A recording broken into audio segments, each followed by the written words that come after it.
I see what, hey chaps and chappets, Game Chap and Bertie here. Yes, fellows, and I dare say we have some rather exciting news about a new challenger approaching for the upcoming Super Smash Bros., don't we, old chap? We most certainly do, old chap, yes indeed. You see, it seems Nintendo came straight out today and said we are introducing a new character, none other than Ike himself. That's right, of course, fellows, the fan-favourite swordsman from Super Smash Bros. Brawl. Now, he is, of course, a Fire Emblem Lord character. Observe there his blue hair. Now, he wields the Blade of Ragnell, which is a very powerful two-handed sword, but because this prince is so strong, he holds it in one hand. Yes, now Ike was very powerful in Super Smash Bros. Brawl, as well as being very popular online. Perhaps one of the reasons they brought him back. That's right, of course. He was certainly a favourite used by many online. Indeed, I fought many Ikes myself, old chap. Now, in the community, there was some doubt about whether or not Ike would be coming back, because, of course, this time, it's widely expected that Chrom might make an appearance from the recent game Fire Emblem Awakening, you'll say. Yes, indeed. Many people thought that he might be cut out of this one, but the fact that he hasn't been cut suggests that other veterans might return. Well, indeed, old boy. Of course, it raises possibilities for Snake, Jigglypuff,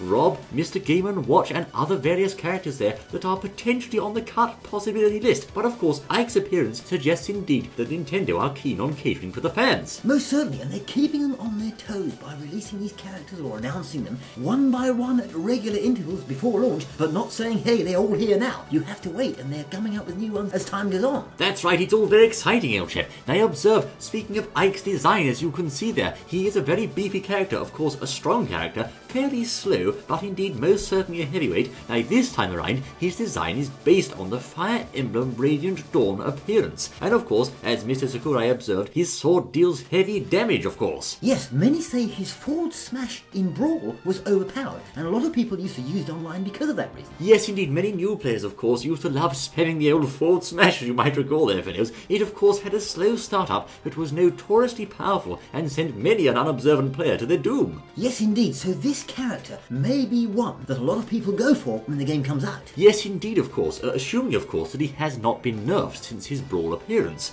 Now, the question is, fellows, will he have a balancing update this time around, or worse still, will they make him even stronger? Well, this is a very interesting point, and we don't know at this point what they're going to do about that. Now, they may have listened to the fans and said, well, maybe his sword and strikes, etc., are a little bit overpowered, so we'll nerf it a bit, or maybe perhaps they'll make his moves a bit more difficult and buff it up. Yes, indeed, we'll have to see. For example, he could have some more startup or ending lag on some of his moves, or some of the knockback could be reduced. But in any case, fans of Fire Emblem will no doubt be very pleased to see Ike's return, and perhaps this has been done on the back of strong 3DS sales of the title Fire Emblem Awakening. Yes, it may well have done, and certainly it will be a very happy day for Fire Emblem and Smash Bros. Fans. That's right, old boy. To see so many veterans return like this is indeed encouraging news, but the question on my mind, old chap, is will Snake return? Well, I think that question will be on a lot of people's minds. Certainly we've just seen a Metal Gear 5 come out, well, part thereof, and the main game predicted for next year, so maybe, yes, he could well be on the cards. We'll have to see, old boy. It all depends on how the deals go, I suppose. But in any case, fellows, there you are. Ike has been confirmed as a returning veteran. Which veterans do you think might also show up in the near future? You can vote on a poll on our forums, I say. Most certainly, yes, dash it on and tell us. Well, we can only wonder if his final smash will be different, or the great either that we had before in Brawl. Well, indeed, I can't tell you how many times that Barry final smash caught me off guard, fellows. It was so hard to avoid, and before you know it, you were spinning round in midair and sent off flying as he crashed down with Ragnell. Very effective, I say. Most certainly. Yes, indeed, but there you are, fellows. Ike shall be returning to the ranks of Super Smash Bros. Soon. Most exciting news. Do stay tuned for more Smash Bros. Updates on the way, I say. We look forward to seeing you then. Until then...